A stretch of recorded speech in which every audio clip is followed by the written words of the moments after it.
இன்னைக்கு நாம பார்க்க போற ஒரு கதை, இது கதையல்ல நிஜம். நிஜத்துல இந்த மாதிரி ஒரு மேட்டர் நடந்திருக்குன்னு கேட்டா எல்லா புருஷங்களும் ஒரு செகண்ட் ஆடி போறதான், அசந்து போகலாம். அந்த மாதிரி ஒரு விஷயம் தான் நடந்திருக்குது. என்ன ஏதுங்கிறத எ விடோஸ் கேம்னு, ஒரு விதவையின் விளையாட்டுன்னு ஸ்பானிஷ் மொழியில ரிலீஸ் ஆன ஒரு படத்தை தான் இன்னைக்கு நாம பார்க்க போறோம். படுவேகமா கதையை முடிக்க பாக்குறேன். உண்மை சம்பவம், ஸ்பானிஷ் மொழி, இதை ஞாபகம் வச்சுக்கோங்க. வாங்க படத்தோட கதைக்குள்ள போகலாம். ஆரம்பத்திலேயே அமர்க்கலாமா நம்ம ஹீரோயினோட அபார்ட்மெண்ட் இருக்கிற கார் பார்க்கிங் ஏரியாவை காட்டுறாங்க. ஹீரோயினோட அபார்ட்மெண்டோட கார் பார்க்கிங் ஏரியா. யாரோ முன்ன தெரியாதவங்க பைக்ல 2 பேர் வந்துட்டு இருக்கும் போது திடீர்னு எதையோ பார்த்து ஆன அலறாங்க. ஏன்னா ஹீரோயினோட புருஷன் இங்க கொலை செய்யப்பட்டு கிடக்குறான். நியூஸ் ஒரு போலீஸ்கார அம்மாவுக்கு அப்டேட் வருது. இவங்க தான் அந்த கேஸை விசாரிக்க போறாங்க தெரியுது. கையில எல்லாம் டாட்டூ எல்லாம் குத்திருக்காங்க பாருங்க, அம்புக்குறி எல்லாம் போட்டு. இவ்வளவு அவசரமா எங்க போறாங்கன்னா ஸ்கூலுக்கு போறாங்க. இவங்க பொண்ணு படிக்கிற ஸ்கூல்ல யாரையோ அடிச்சுட்டான்னு சொல்லிட்டு பெரிய பிரச்சனை பண்ணிட்டு இருக்காங்க. கொலை நடந்திருக்குது. கேஸை விசாரிக்க போறதுக்கு முன்னாடி இதெல்லாம் தேவையில்லாத டென்ஷன் இவங்களுக்கு. ஸ்கூல் மேனேஜ்மெண்ட் கிட்ட கொஞ்சம் பொறுமையா தன்மையா பேசி பாக்குறாங்க. ஒண்ணுத்துக்கு வேலை பண்ண ஒண்ணு வேலையாகாது, நீங்க குழந்தைய கூட்டு கிளம்புங்க, டிசி தான் அப்படின்னு சொன்னதும் இதை முன்னாடியே சொல்லி தொலைக்க வேண்டியதுனடா, இவ்வளவு கெஞ்சிருக்க மாட்டேன்னு சொல்லிட்டு குழந்தைய கூட்டிட்டு வேற நல்ல ஸ்கூலா பாப்போம்னு ஜம்முன்னு கிளம்பி போயிட்டே இருக்காங்க. எதுக்கும் பயப்படல. அப்புறம் கொலைய பாக்குறதுக்காக இந்த அபார்ட்மெண்ட் ஏரியா பக்கம், கார் பார்க்கிங் ஏரியா பக்கம் வராங்க. பிரேத பரிசோதனையா அது பின்னாடி நடக்கும். இப்ப நடக்கிறதுக்கு பேரு தடயவியல். அத யாரோ சில பேர் பாத்துட்டு இருக்காங்க. அங்கங்க தடயம் கிடைக்கிற இடத்துல எல்லாம் 1, 2, 3 நம்பர் போட்டு வச்சிருக்காங்க. டெட் பாடியோட காலை தான் காட்டுறாங்க, மூஞ்சியை காட்டல. பேரு ஆர்டோரா, வயசு 36. ஐடி ப்ரூஃப் வச்சு கன்ஃபார்ம் பண்றாங்க. பட் அதே சமயம் வெளியில யாரோ ஒருத்தவங்க தான் புருஷன் சொல்லி வந்திருக்கிறதா அப்டேட் கிடைக்க அங்க பாக்குறதுக்காக இவங்க போறாங்க. பார்த்தா நம்ம ஹீரோயின் தான். என் புருஷனை காணோம், உள்ள செத்து கிடக்கிறது யாரு அப்படின்னு விசாரிக்கிறாங்க. நினைச்சுக்குமா, உன் புருஷனை யாரோ கொலை பண்ணிட்டாங்கன்னு சொன்னதும் அவன் கதறி கதறி அழுகுறாங்க. கூட ஒருத்தவன் தான் பயங்கரமா ஆறுதல் சொல்லிக்கிட்டு இருக்கிறான். அவளோ உட்காந்து ஓனு ஒரே அழுக, வேதனை தான். நோட்டீஸ் போர்டுல செத்து போனவரோட பேரு ஆர்டோரா, அதான் எழுதியிருக்காங்க. வேற எதுவும் தெரியாது. பொதுவா கொலைகளுக்கு என்னெல்லாம் காரணமாக இருக்க முடியும் அதை சொல்லுங்கன்னு விசாரிக்கிறாங்க. பணப்பிரச்சனை, இல்ல குடும்ப தகராறு, காதல், கள்ளக்காதல், ராபரி, கொள்ளை முயற்சின்னு சொல்ல முடியாது. ஏன்னா பர்ஸ் எல்லாம் அங்கேயேதான் கிடந்தது. சோ கொள்ளை முயற்சி கிடையாது. இப்ப சொன்ன விஷயத்துலதான் ஏதாவது ஒன்னா இருக்கணும். ஒவ்வொருத்தரும் ஒவ்வொரு கோணத்துல இதை விசாரிக்கணும்னு சொல்ல எல்லா பேரும் ஒவ்வொரு கோணத்துல விசாரிக்கலாமே முடிவு பண்றாங்க. பிரேத பரிசோதனையில பெருசா ஏதாவது பெரிய பெரிய காயமோ இல்ல ஏதாவது ஒரு பெரிய சண்டை நடந்ததற்கான எந்த அறிகுறியுமே இல்லையா உடம்புல. பின்னாடி இருந்து முதுகுல குத்தி கொண்டிருக்காங்க. குத்துற அந்த ஆள் அதிகமா இருக்குதான், திரும்ப திரும்ப குத்தி இருக்கான் போல. சோ கண்டிப்பா ஒரு மோட்டிவோட இவனைத்தான் இன்னாரத்தான் கொலை பண்ணணும்னு தெரிஞ்சு கொலை பண்ணி இருக்கிறதா ஒரு டாக்டர் அம்மா எடுத்து சொல்றாங்க. போலீஸ் ஸ்டேஷனுக்கு பொண்டாட்டியை கூட்டு வந்து பேசிக்கான விஷயங்களை கேட்டு தெரிஞ்சுப்பாங்கல்ல. அப்படி போலீஸ் ஸ்டேஷனுக்கு வந்த அந்த பொண்டாட்டிய பார்த்ததும் நம்ம போலீஸ்கார அம்மாவுக்கு ஒரு டவுட். ஹீரோயினை பார்த்ததும் புருஷன் செத்து போனதை பத்தி கூட யோசிக்காம ஜம்முன்னு போனையே நோண்டிக்கிட்டு இருக்கா. எனக்கு இவன் மேலதான் சந்தேகம்னு முறையிட்டுறாங்க. இந்த இடத்துலயே கொலை நடந்தப்போ அவங்க ஹாஸ்பிட்டல்ல தான் வேலை பார்த்துட்டு இருந்திருக்காங்க. கூட வேலை பார்த்தவங்களோட சாட்சியம் எல்லாம் இருக்குது. பேசிக்கா ஏதாவது பகை, பிரச்சனை, பணப்பிரச்சனை, தகராறு, யாராவது முன்விரோதம் இந்த மாதிரி ஏதாவது இருக்கான்னு கேட்டா எதுவுமே இல்லைங்குது பொண்டாட்டி. கூட வேலை பார்க்கிற வேற ஒரு பொண்ணை விசாரிக்கும் போது புருஷன் எப்ப பார்த்தாலும் பொண்டாட்டிய சந்தேகப்பட்டுக்கிட்டே இருப்பானா. அப்பப்போ தனக்கு மெசேஜ் போட்டு என் பொண்டாட்டி அங்க இருக்காளா, எங்க போயிருக்கா, என்ன பண்றான்னு சந்தேக பார்வையோட விசாரிச்சுட்டு இருப்பான்னு செத்து போன புருஷன்காரனை பத்தி தான் தப்பு தப்பா கூட வேலை பார்க்கிற ஒருத்தி எடுத்து சொல்லிட்டு இருக்கா. மொட்டை மாடியில காபி சாப்பிடும் போது கூட கூல் ட்ரிங்க்ஸ் ஏதாவது குடிச்சிட்டு இருக்காங்க.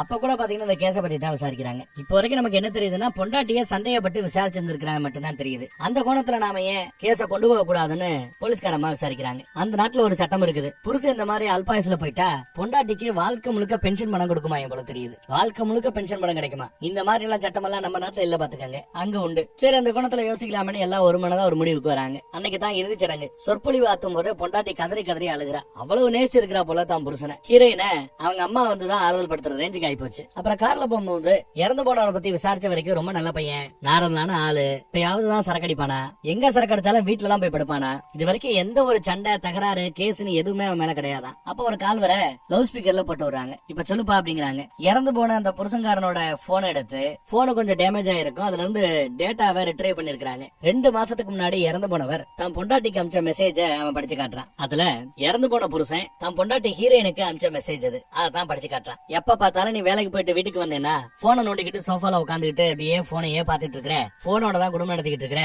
சரி, சனி யாராவது என்ன பாப்பேன்னு பார்த்தா அப்பையும் தனியா தான் தெரியல, என்னையே அடிக்க கைவோங்கிற ரேஞ்சுக்கு நீ போயிட்ட, உன் கூட எல்லாம் என்னால வாழ முடியாது அப்படின்னு மெசேஜ் போயிருக்கு. இறந்து போன புருஷங்காரங்கிட்ட இருந்து பொண்டாட்டி கை வாங்கி இருக்கிறானா பாத்துக்கங்களேன் புருஷன் மேல. இது இவங்களோட சந்தேகத்தை இன்னும் வலுவடைய செய்யுது. அப்புறம் நம்ம ஹீரோயினோட வீட்டுக்கு போய் ஹீரோயினோட அப்பா அம்மா ஹீரோயின் எல்லாத்தையும் லைட்டா பார்த்து நல்லா விசாரிச்சுட்டு சீக்கிரம் குற்றவாளியை கண்டுபிடிக்கிறேன்னு ஆறுதல் சொல்லிட்டு கிளம்பி வராங்க. ஆனா வாயில வாழைப்பழத்தை வச்சிருக்கிறாப்ல அவ்வளவு அழகழகா பேசுறாவ. லைட்டா இவங்க ஏதாவது போட்டு மேட்டரை கறக்க முடியுமான்னு யோசிச்சிருப்பாங்க நம்ம போலீஸ்காரம்மா. பொதுவா பொய் சொல்லும் போது எல்லாத்தையும் முழுக்க முழுக்க பொய்யா பேசினா ஆப்போசிட்ல இருக்கிறவங்க தெரிஞ்சுப்பாங்க. அதுக்காக பாதி உண்மையாவது அங்கங்க பேசி ஆகணும், தேவையில்லாத உண்மைகளை பேசி ஆகணும். அப்படித்தான் இவ்வளவு சில மேட்டரை சொல்றேன். நம்ம ஹீரோயினோட கல்யாணத்துக்கு ஒரு மாசத்துக்கு முன்னாடி வேற ஒருத்தன் கூட இவ சேர்ந்து சீட் பண்ணிருக்கா. மேட்டர் தெரிஞ்சு மாப்பிள்ள சைடுல பயங்கர கோவம், யாருமே இவ கூட பேசுறது இல்லையா. ஆனாலும் அதன் பிறகு என்ன மன்னிச்சு என்ன கல்யாணம் பண்ணிக்கிட்டவர் என் புருஷன் தான் புருஷனை பத்தி எடுத்து சொல்லிக்கிட்டு இருக்கிறான். கல்யாணத்துக்கு ஒரு மாசத்துக்கு முன்னாடி யாரு கூடயோ சேர்ந்து சீட் பண்ணேன்னு சொன்னேன்ல, அந்த அளவுக்கு உனக்கும் இப்பயும் கண்டினியூ ஆகுதான்னு கேட்க இல்ல அதெல்லாம் முடிஞ்சு போச்சுங்கிறாங்க. ஆனா புதுசா டேனியல் ஒரு பையன் கூட இப்ப இவளுக்கு பழக்கம் இருக்குதான். புருஷன் வேற இறந்து போயிட்டார், இப்ப நான் டேனியல் வேற ஒருத்தன் கூட பழக்கத்துல இருக்கேன்னு தெரிஞ்சா மாப்பிள்ள வீட்டு சைடுல என்ன கொன்னே போட்டுடுவாங்கன்னு எடுத்து சொல்றேன். நான் எதுவும் சொல்ல போறது இல்லம்மா, நீ அதெல்லாம் பயப்பட வேண்டாம், ஓ வாழ்க்கை உங்க எழுதாங்கிறாங்க. கொலை நடந்த அன்னைக்கு நீ ஹாஸ்பிட்டல்ல வேலை பார்த்துக்கிட்டு இருந்தியா இல்ல அந்த டேனியல் கூட இருந்தியான்னு விசாரிக்கும் போது டேனியல் கூட தான் அன்னைக்கு ராத்திரி ஃபுல்லா இருந்திருக்கான். டேனியல் சாட்சி சொல்லியிருக்கான் போல. அதை கன்ஃபார்ம் பண்ணிட்டு இவங்க கிளம்பி போறாங்க. அடுத்து கார்ல போகும்போது அதை பத்தி தான் பேசு. டேனியல்னு ஒருத்தவன் வாண்டடா அந்த பேரை எடுத்து சொல்றா, அவன் கூட தான் இருந்ததா வேற சொல்றா, அவனும் சாட்சி சொல்றான், அவன் கொலை பண்ணி இருக்க வாய்ப்பு இல்ல. ஆனா அந்த டேனியலுக்கு இவளுக்கு ஏற்கனவே கல்யாணமான மேட்டர் கூட தெரியாது போல. அதெல்லாம் சொல்லாம தான் அவன் கூட ரிலேஷன்ஷிப்ல இருந்திருக்கான். இப்ப கூட டேனியல் கிட்ட இந்த மேட்டர் எல்லாம் தானா விருப்பப்பட்டு நானா சொல்லுவேன், நேரம் வரும்போது சொல்லுவேன் அப்படின்னு சொல்லியிருக்கா போல. அப்படி வரும்போது தெரிஞ்சுக்கிட்டுங்கிறாப்ல போலீஸ்காரமாவும் சொல்றாங்க. அப்புறம் இன்ஸ்பெக்டருக்கு எல்லாத்தையும் அப்டேட் கொடுக்குறாங்க. அவங்களோட போனை நாங்க ஒட்டி கேட்கணும்னு கேட்க அதுக்கு இன்ஸ்பெக்டர் ஒத்துக்கல.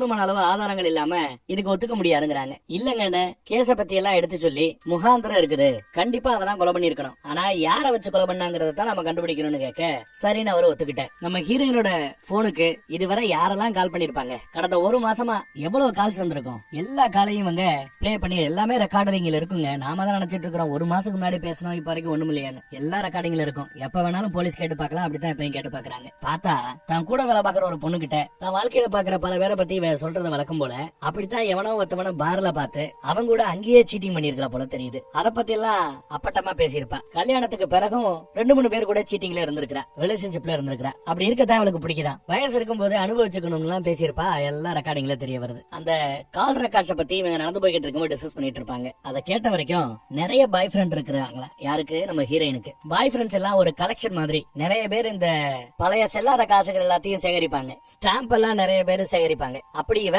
பாய் ஃப்ரெண்ட்ஸ ஒரு கலெக்ஷன் மாதிரி சேகரிச்சுட்டு இருக்கா போல தெரியுதுங்கிறாங்க. அந்த பாய் ஃப்ரெண்ட்ஸ்கள்ல இவனா ஒருத்தன் பண்ணிருக்க வாய்ப்பு இருக்குன்னு யோசிக்கிறாங்க. இப்படி ஊதாரித்தனமா இருக்குன்னு நினைக்கிறவன் ஏன் கல்யாணம் பண்ணிக்கணும் அப்படின்னு கேட்க அவங்க வீட்டுல பார்த்தேன்ல பயங்கர ஆச்சாரமா பிள்ளைய வளர்க்கறதா நினைக்கிறாங்க. அவளை சுத்தி இருக்கிற சூழல் இதுக்கெல்லாம் ஒத்துக்காத மாதிரி இருக்குது அப்படின்னு எடுத்து சொல்றாங்க. செட் ஆகலன்னா வாரத்தை வாங்கிட்டு போலாம்ல, எதுக்கு கொலை பண்ற ரேஞ்சுக்கு அவ போகணும்னு கூட இருக்கிறவன் கேட்பான். துப்பி போட்டவன். ரொம்ப ஆச்சாரமான கலாச்சாரமான ஒரு குடும்பத்துல வந்திருக்கவங்களுக்கு அதுல விவாகரத்துங்கிற பேச்சு பெரிய பேச்சா. விதவையா இருக்கிறவ மேல கூட பரிதாபம் வரும், ஆனா விவாகரத்து பண்ண பொண்ண சீண்ட மாட்டாங்க, எல்லா பேரும் வெறுத்து ஒதுக்குவாங்க. அதனாலதான் அவ கொலை பண்ணி இருக்கணுங்கிறாப்ல இந்த அம்மா எடுத்து சொல்லுது. அப்புறம் தன்னோட பொண்ண வேற ஒரு நல்ல ஸ்கூல்ல சேர்த்து விட்டுட்டு வராங்க. இதுக்கு மத்தியில பாருங்க வேற ஒரு கேசஸ் விசாரிக்கிறதுக்காக கூட வேலை பாக்குற பசங்க போயிருப்பாங்க. இந்த அம்மா தான் பொண்ண ஒரு ஸ்கூல்ல சேர்க்கணுங்கிறதுக்காக தான் கூட போகல. அப்படி போன இடத்துல கூட வேலை பார்த்த ஒரு பாவா முன்னாடி பட்டு இறந்து போயிட்டாரா. அதை நினைச்சு ரொம்ப வருத்தப்படுறாங்க. அந்த கேஸ நான் விசாரிப்பேன்னு மேலிடத்து ஆட்கள் கிட்ட எவ்வளவோ கேட்டு பார்த்தோம், ஒண்ணும் வேலைக்கு ஆகல. இறந்து போன தன் சகாக்களை நினைச்சு வருத்தப்படுறாங்க, அழுகுறாங்க பாவம். அப்புறம் எல்லாத்தையும் கடந்து மறுபடியும் நம்ம ஹீரோயினோட கேஸ விசாரணைக்காக எடுத்துட்டு வராங்க. அதுல நம்ம ஹீரோயின் கூட வேலை பார்க்கிற ஒருத்தர், ஹாஸ்பிட்டல்ல வேலை பார்க்கிற ஒருத்தர் அவகிட்ட பேசுறது ரெக்கார்ட் ஆயிருக்குது ஒரு மேட்டர். அந்த நாளை நான் மறக்கணும்னு நினைக்கிறேன், ஆனா என்னால மறக்க முடியல, என்ன டிஸ்டர்ப் பண்ணிட்டே இருக்குது, நான் ரொம்ப மன அழுத்தத்துல இருக்கிறேன், இப்படி எல்லாம் அவன் பேசிட்டு இருக்க. இந்த பக்கம் பொண்டாட்டிக்காரியோ ஏன் அப்படி எல்லாம் யோசிக்கிற, அப்படி எல்லாம் யோசிக்காத, நான் இருக்கிறேன்ல அப்படின்னு இவ பதட்டப்பட்டு பேசுறதுக்கு நல்லா தெளிவா தெரியுது, ரெக்கார்டா இருக்குது. அன்னைக்கு நான் போலீஸுக்கு கூட ஆல்மோஸ்ட் பேசிட்டேன் தெரியுமா அப்படின்னு சொன்னதோ இவ பதறவா. போலீஸ்க்கு என்னாச்சு ஏதாச்சும் கேட்க சாரி நான் இல்ல என் ஃப்ரெண்டு அப்படின்னு சொல்லி சமாளிக்கிறான். அவன் பேரு செல்வாவா. என்ன செல்வா படுத்துற, ஏன் செல்வா அப்படி பேசுற, நம்ம நேர்ல பாக்கணும் வைக்கணும் அப்படின்னு இவ பதறா. இல்ல நான் பேசல, என் ஃப்ரெண்டு தான் பேசுறான்னு சொல்லி சமாளிக்கிறாரு அந்த செல்வா. எதுக்கு அவன் போலீஸ் கிட்ட பேசினா நான் தெரிஞ்சுக்கிறோம் அப்படின்னு இவ பதடுவா. நேர்ல பேசமான்னு சொல்லி முடிவு எடுத்துக்கிறாங்க. 2016 வருஷம் செப்டம்பர் 3ஆம் தேதி அன்னைக்கு தான் நம்ம ஹீரோயினுக்கும் இறந்து போன அந்த புருஷங்காரனுக்கும் கல்யாணம். ரொம்ப சிறப்பா கல்யாணம் போச்சு, நல்லா தான் வாழ்க்கை போச்சு. சொந்தக்காரங்க விசேஷம், ஃப்ரெண்டு விசேஷம்னு எல்லாத்துலயும் இவங்க பார்ட்டி பண்ணுவாங்க, கலந்துப்பாங்க, செய்வாங்க. ஆனா இவளுக்கு அதெல்லாம் அழுத்து போனாப்ல இருக்குது. இவளுக்கு ஆர்வம் ஃபுல்லா ஒரு பாடியோட ஹாப்பினஸ்ல தான் இருக்குது. இவன் பேசுறது குடும்பம் இதுல எல்லாம் பெருசா அவளுக்கு நாட்டம் இல்லாத மாதிரி தெரியுது. கூட வேலை பாக்குற ஒரு அழகான பையன், அவன் கூட கல்யாணத்துக்கு பிறகும் கூட இவ ரிலேஷன்ஷிப்ல தான் இருக்கிறா, சீட்டிங் பண்ணிட்டு தான் இருக்கிறா. அவன் பாருங்க பெரியவனாட்டம் புருஷங்காரவனை நடத்துறது சரியில்லைங்கிறாப்ல சீனை போட்டுட்டு இருக்க. போடா நீ மட்டும் உருப்படியாக்கும், என்னென்ன ஒழுங்கா கவனிக்கிறியா, கவனிச்சிருந்தா இந்நேரம் ராத்திரி நான் ஒரு ரூம்க்கு வந்திருப்பேன், பேடா அப்படின்னு திட்டுறா அவனை. அப்புறம் ஒரு பார்ட்டி பண்ண போறா. அந்த பார்ட்டில ஒருத்தரை மீட் பண்ணி அவங்க கூட ராத்திரி குடும்பம் நடத்தவே ஆரம்பிச்சிட்டா. சொந்தக்கார பையனுக்கு பிறந்த நாள், அதை கொண்டாடுறதுக்காக தான் பொண்டாட்டியோட புருஷன் வந்திருக்கான். அங்க கூட பாருங்க கல்யாணத்துக்கு முன்னாடி ஒருத்தவங்க கூட சீட் பண்ணதா சொல்லி அப்புறம் மன்னிப்பு கேட்டு அப்புறம் கல்யாணம் நடந்ததுல அந்த பைய கூட தான் இப்ப கொஞ்ச நேரத்துக்கு முன்னாடி சீட் பண்ணது. இப்ப கூட பாத்ரூம்ல உட்காந்து எனக்கு இங்க இருக்கவே பிடிக்கல, என்ன எப்படியாவது காப்பாத்துறாங்கறாப்ல பழைய பாய் ஃப்ரெண்டுக்கு தான் மெசேஜ் போட்டுக்கிட்டு இருக்கா. கேட்கப்பட்ட போறோம் வாடியில் கூட்ட பிறகுதான் வெளியில வர. அங்க கூண்டில் அடப்பட்டு இருக்கிற பறவைகள் மாதிரி தன் சுதந்திரம் இல்லாம அடப்பட்டு கிடக்கிறதா நினைக்கிறா. கார்ல புருஷங்கார போய்கிட்டு இருக்கும் போது தான் கூட வேலை பாக்குற ஒருத்தவன் இறந்து போயிட்டதாவும், நல்ல வேலை இன்சூரன்ஸ் போட்டிருந்தா அவன் பொண்டாட்டிக்கு இன்சூரன்ஸ் பணமும் கிடைச்சிருச்சு, விதவையானதுனால வாழ்நாள் முழுக்க அவளுக்கு பென்ஷனும் கிடைக்கும் அப்படின்னு அதை பத்தி எல்லாம் எடுத்து சொல்லிக்கிட்டு இருக்கேன். இவளுக்கு ஐடியா தட்டுது, நமக்கு இன்சூரன்ஸ் பணம் கிடைச்சா என்ன, ஏன்னா புருஷன் நிறைய இன்சூரன்ஸ் போட்டிருக்கான், நமக்கு பென்ஷன் கிடைச்சா எப்படி இருக்கும், வேலைக்கே போக வேண்டியது இருக்காது, அந்த காசை வச்சு நல்லா கூத்தடிக்கலாம், பாரா சுத்தலாம், சீட்டிங் பண்ணலான்னு இவளுக்கு நினைப்பு. இப்ப கூட பாருங்க, பார் பக்கம் போய் லிப்ட்லயே இவன ஒருத்தவங்க கூட குடும்பம் நடத்துறா. அப்புறம் அவன் ரூமுக்கே போயிட்டா. இவன் பேர் தான் டேனியல் அப்படின்னு தெரிய வருது. கொலை நடந்தப்போ இவன் கூட தான் அவர் இருந்திருக்கிறா போல. அது பின்னாடி வரும் பாப்போம். தான் கல்யாணம் பண்ண மேட்டரை கூட இது வரைக்கும் இவ சொல்லல. டேனியல் வேலை பாக்குற இடத்துக்கு அவளை பிக்கப் பண்றதுக்காக ஜம்முன்னு வந்து நிக்கிறா. ரொம்ப பிடிச்சு போச்சு இவளுக்கு. டின்னர் போறது, விதவிதமா ட்ரெஸ் வாங்கி கொடுக்கறது, கூத்தடிக்கிறதுன்னு பயங்கரமா போகுது. அப்ப வீட்டுல அடுத்தது லைட்டா புருஷனுக்கு ஏதாவது அரசல் புருஷலா தெரிய வரும்ல. கேள்வி கேட்டாலே என்ன சந்தேகப்படுறியா, இந்த ஒரு கேள்வியை கேட்டுருவாங்க, என்ன சந்தேகப்படுறியான்ட்டு. அந்த கேள்வி வச்சே இவனை குடைச்சல் கொடுத்துக்கிட்டு இருக்காங்க. இவனும் பொறுத்து தான் பாக்குறான். இருந்தாலும் பொண்டாட்டியோட டார்ச்சர் தாங்கல. ஒரு நாள் வீட்டுல பெரிய சண்டையாக ஏன் வீடு அப்படின்ற ஏதோ வார்த்தை விட்டுறான். நானும் தானே பணம் போட்டிருக்கிறேன் அப்படின்னு இவன் பதிலுக்கு கத்திக்கிட்டு இருப்பா. 2 வேலை பார்த்து நானும் இந்த வீட்டுக்காக எவ்வளவு பணத்தை உள்ள போட்டிருக்கிறேன்னு பேசிட்டு இருப்பா. கல்யாணத்துக்கு முன்னாடியே நீ சீட்டிங் பண்ணிருக்கிறேன், கல்யாணத்துக்கு அப்புறமும் நீ பண்ணல, எனக்கு நம்ப சொல்றியா, உன்னையெல்லாம் நம்ப முடியாதுன்னு புருஷனும் சொல்லிருப்பான் போல. அதெல்லாம் நினைச்சு பார்த்துட்டு டென்ஷன் ஆயிரம். அந்த டென்ஷன்ல மெசேஜ் பாருங்க, நம்ம டேனியலுக்கு மெசேஜ். என் புருஷன் என்ன சித்திரவதை பண்றான், அடிக்கிறான், மிதிக்கிறான், என்ன காப்பாத்தலையா, என் புருஷன் செத்தா நான் சந்தோஷப்படுவேங்கிறப்ப எல்லாம் மெசேஜ் போட்டிருப்பா. இவ போடுற மெசேஜ் எல்லாம் அவனே வாண்டடா அவளை நான் போட்டுட்டுமான்னு கேக்குற ரேஞ்சுக்கு மெசேஜ் போடுறான். ஆனா அவன் அப்படி கேட்கல. போலீஸுக்கு போமானு வேணா அவன் கேக்குறான், கம்ப்ளைண்ட் கொடுக்கலாம், போலீஸுக்கு போலான்னு. இவன் எதிர்பார்க்கிற பதில டேனியல் கிட்ட இருந்து வரல. தான் புருஷனை போட்டு தள்ளுறதுக்கு டேனியல் சரிப்பட்டு வரமாட்டாங்கிறத இவ புரிஞ்சுக்கிறா. அதுக்காகவே தான் கூட வேலை பாக்குற ஒரு வயசான ஒருத்தவர் அவரை டார்கெட் பண்ணி அவர் முன்னாடி அழுது ஒரு நாடகம். ஆல்ரெடி இவங்களுக்குள்ளே ரிலேஷன்ஷிப் அப்பப்ப போகுது போல. அவரெல்லாம் கனவுலையும் நினைச்சு பார்க்க மாட்டார் இவ்வளவு அழகான இளமையான ஒரு பொண்ணு தான் கூட இருப்பான்ட்டு. அவருக்கு கல்யாணம் ஆகி குழந்தை குட்டி எல்லாம் உண்டு. அதையெல்லாம் விட்டு வேனை ரெடி பண்ணி இவ கூட குடும்பம் நடத்திக்கிட்டு இருக்கிற. அப்பப்ப புருஷன் என்ன அடிக்கிறான், மிதிக்கிறான், சித்திரவதை பண்றான், எனக்கு நிம்மதியே இல்ல, அவன் செத்தா எனக்கு சந்தோஷம்னு திரும்ப அவர் மனசுல ஆழமா பதியிறபடியே செஞ்சுக்கிட்டு இருக்கிற. வேலை பாக்குற இடத்துலயும் லைட்டா உசுப்பேத்தி விட்டுக்கிட்டு இருப்பா. அவரும் இவளுக்காக என்ன வேணாலும் செய்யற ரேஞ்சுக்கு போயிட்டாப்ல. அந்த காதை லைட்டா தடவி கொடுத்து பேசியே மயக்கி வச்சிருக்கா. உனக்காக நானும் என்ன வேணாலும் செய்வேங்கிற ரேஞ்சுக்கு இவனும் வந்து நிக்கிறான். நம்ம கார் பார்க்கிங் ஏரியாவுக்கு குட்டி வந்து இங்கதான் அவன் கார் பார்க் பண்ணுவான். நான் சொல்ற டேட்ல இங்க அவன் பார்க்கிங் பண்ணி இங்க நிப்பான். இந்த கார் பார்க்கிங் ஏரியாவோட சாவி ஒண்ணு இவ கிட்ட இருக்க, அதை கொடுக்குறா. இந்த அபார்ட்மெண்ட்ல இருக்கிற ஒரு 20 வீட்டுக்கு எல்லா பேருக்குமே இந்த 20 கார் பார்க்கிங் ஏரியா சாவி இருக்கும். வெளியாட்கள் யாருக்கிட்டையும் அந்த சாவி இருக்காது. தான் சாவியை கொடுத்து திறந்து நீ உள்ள வந்துக்கலாம். அன்னைக்கு அவனை கொன்னுட்டு வாட்ஸ்அப்ல ஸ்டேட்டஸ மாத்தி வச்சேன்னா நீ சிறப்பா அந்த வேலையை முடிச்சிட்டேன்னு அர்த்தம் அப்படிங்கிற ரேஞ்சுக்கு எல்லாம் பேசி வச்சிட்டாங்க. இவர வீட்டுல அம்மா, பையன், அழகான குடும்பம் எல்லாத்தையுமே ரிஸ்க் எடுக்க தயாராயிட்டான். காரணம் அந்த பொண்ணோட மயக்கத்துல இருக்கிறது. திடீர்னு ஒரு நாள் போன் வருது, பண்ண வேண்டிய நாள் இது அப்படின்னு சொல்லிட்டு வச்சுட்டா. இவரு நல்லா தேய்னு தேய்ச்சு குளிக்கிறாரு, முடியெல்லாம் ஷேவ் பண்றாரு. ஏன்னா டிஎன்ஏ டெஸ்ட்ல கூட ஒரு முடி கீழே கிடந்தா கூட நாளை பண்ண மாட்டிக்க கூடாதுன்னு ரொம்ப தெளிவா இருக்கிறாப்ல. ஜம்முன்னு ரெடி ஆகி கார் பார்க்கிங் ஏரியாவுக்கு சாவி போட்டு உள்ள போயிட்டாரு. ரொம்ப நேரமா அந்த இடத்துல காத்துக்கிட்டு இருக்கிறாரு. கரெக்டா புருஷங்கார வர போட்டு தெளிறாப்ல. என்ன நடந்தது ஏது நடந்ததெல்லாம் நம்ம காட்ட மாட்டாங்க, கத்தியத்தான் கழுவிட்டு இருக்கிறத காட்டுறாங்க. அப்புறம் வாட்ஸ்அப் ஸ்டேட்டஸ மாத்தி வைக்கிறத பார்த்துட்டு அவ புரிஞ்சுக்கிட்டா வேலை நல்லபடியா கச்சிதமா நடந்து முடிச்சிருச்சு. நல்லபடியா முடிச்சாச்சுன்னு சொல்றதுக்காக அவளை தேடி வருவாப்ல. ஆனா அவன் எதிர்பார்த்து வந்தது வேற ஒண்ணு. இவன் ஆனா ஒரே அழுகையை போட்டு ஒரு ஆக்டிங்க போடுறா. அழுதுகிட்டே இருக்கிறதுனால இவரை அப்ரோச் பண்ண முடியாம ஆறுதல் மட்டும் சொல்லிட்டு அங்க இருந்து கிளம்ப போற சமயம், இனிமே கொஞ்ச நாள் நமக்குள்ள எதுவும் வேண்டாம், ஒரு இடைவேளை வெட்ட இருப்போம், அப்பதான் போலீஸுக்கு நம்ம மேல சந்தேகம் வராதுங்கிற அப்பல போட நானும் பண்ணலான் இருந்தேன். நீ கரெக்டா சொல்லிவிட்ட, கூட நான் ஒன்னு யோசிச்சிருக்கேன்னு சொல்லிட்டு ஒரு டம்மி போன் ஒண்ணு கொடுக்குறாரு. இந்த போன்ல நீ ரகசியமா என் கூட பேசலாம், வைக்கலாம், உன்னோட பர்சனல் போன்ல யார்ட்டையும் பேச வேண்டாம், வைக்க வேண்டாம்னு சொல்லிட்டு இந்த போனை ஒப்படைக்கிறேன். இதுல மட்டும் நம்ம பேசிக்கலான்ட்டு. அவரும் சரி, இவளுக்காக ரிஸ்க் எடுத்து ஒரு கொலையோ பண்ணிருக்கோம், இனி டெய்லி நமக்கு விருந்துதான் நினைச்சுக்கிட்டு போறாப்ல. ஆனா அவளோ டேனியலுக்கு மெசேஜ் போடுறாப்ல, இன்னைக்கு கச்சேரிக்கு தயாராங்கிறாப்ல. அப்படியே நாட்கள் போகுது. வேலைக்கு வந்தா கூட கொலை பண்ண இவங்கிட்ட நிறைய வச்சுக்க மாட்டாவ. என்ன விலகி போறேன்னு இவரும் உள்ள வந்து நெருங்கலான்னு பார்த்தா அப்பையும் விலகி தான் ஓடுறா. கேட்டா நம்ம தான் இடைவெளி விடுறதா பேசியிருந்தோம்ல, ஏன் ஒத்துழைக்க மாட்டேங்கிறீங்கிறப்பல கேக்குறா. ஆனாலும் அவரு எவ்வளவு இருந்தா எல்லாத்தையும் பொறுத்துக்கிட்டு இருப்பாப்ல. இல்ல வீட்டுல வேலை கிடக்கு, ஃப்ளோர் எல்லாம் துடைக்கணும் வைக்கணும் அப்படின்னு புலம்பிக்கிட்டு இருக்கேன், நான் வேணா வரனே ஹெல்ப் பண்றேன் அப்படிங்கிறாப்ல. சரி வாங்கன்னு வேற வழி இல்லாம ஒத்துக்கிறா. பார்த்தா வர சொல்லிவிட்டு அவ டேனியல் கூட என்ஜாய் பண்றதுக்காக போயிட்டா. இவனை உட்காந்து மாவு போட விட்டா. தேய்னு ஃப்ளோரை ஃபுல்லா தேய்ச்சி கிளீன் பண்ணி வச்சிட்டு இருக்கான். திடீர்னு அர்ஜென்ட் வேலை வெளியில போயிட்டதா போய் சொல்றா. சரின்னு சும்மா உட்காந்துருக்கமேனு கம்ப்யூட்டர் நோண்டி பார்த்தா அவளோட இமெயில்ல டேனியல் கூட அவ பண்ணிக்கிட்டு இருந்த சாட்டிங், இன்னும் சில பேர் கூட பேசிக்கிட்டு இருந்த சாட்டிங் எல்லாத்தையும் பாத்துட்டாப்ல. பார்த்துட்டு ஒரு மாதிரி வெக்ஸ் ஆயிட்டார். தன்னை வச்சிருக்காப்லயே இன்னும் சில பேரை வச்சிருக்கிறத நினைச்சுக்கிட்டு வருத்தப்படுறாரு. வீட்லயும் நிம்மதியா அவரால் வாழ முடியல. கால் பண்ணா கூட அவாய்ட் பண்ண ஆரம்பிக்கிறா. கொலை பண்ணவர் பேர் என்ன? செல்வா. தன்னை நல்லா அவாய்ட் பண்றா. கொலை பண்றதுக்கு தன்னை பயன்படுத்திக்கிட்டானே இவருக்கு ஒரு எண்ணம் வருது. எனக்கு தான் மன அழுத்தம் பிரச்சனை, தினமும் நான் உன்னையே நினைச்சிட்டு இருக்கிறேன், உன் நினப்பு இல்லாம என்னால இருக்கவே முடியல, உன்னை பார்க்காம இருக்க முடியல அப்படின்னு புலம்பிட்டு இருக்கிறான். அவளோ அதான் நல்லதுங்கிறாப்ல அப்படியே சீனை போட்டு இவரை எதுக்காக பயன்படுத்தணுமோ அந்த வேலை முடிஞ்சிருச்சுன்னு கழட்டி விட பாக்குறாரு. யாரே நம்ம ஹீரோயின் கழட்டி விட பாக்குறா. அப்புறம் பாருங்க, போலீஸ்காரங்கள ஒருத்தர் எனக்கு துப்பு கொடுக்கறாரு, கொலைகாரன் நெருங்கிட்டாப்ல அவங்க பேசிட்டு இருக்காங்களா அப்படின்னு சொன்னதுமே அவ பதற ஆரம்பிக்கிறா. பதறி பேச ஆரம்பிக்கிறா. என்ன சொல்றேன்னு. ஆமா, அவர் நிறைய சொன்னாரு, நிறைய பேர் கூட உனக்கு பழக்கம் இருக்காமே, இதெல்லாம் நீ என்கிட்ட சொல்லவே இல்லையே. இதெல்லாம் இமெயில அவர் படிச்ச விஷயம், ஓப்பனா கேட்க முடியாம இந்த மாதிரி போலீஸ்காரங்க மூலமா துப்பு கிடைச்சதா அப்படிங்கிறாப்ல விசாரிக்க அவன் ஆமா, என் வாழ்க்கை நான் என்ஜாய் பண்றேன் வைக்கிறேன்னு அப்படியே பேசுற. பல பேரோட நீயும் ஒருத்தங்கிறாப்ல பேசுற. அவருக்கு கண்ணீரே வந்துரும் போல இருக்குது. டேனியல் கூட சேர்ந்து இத்தாலி நாட்டுக்கே போய் அங்க ஒரு அபார்ட்மெண்ட் வாங்கி செட்டில் ஆகிற ரேஞ்சுக்கு அவங்க பேசிட்டு இருக்காங்க.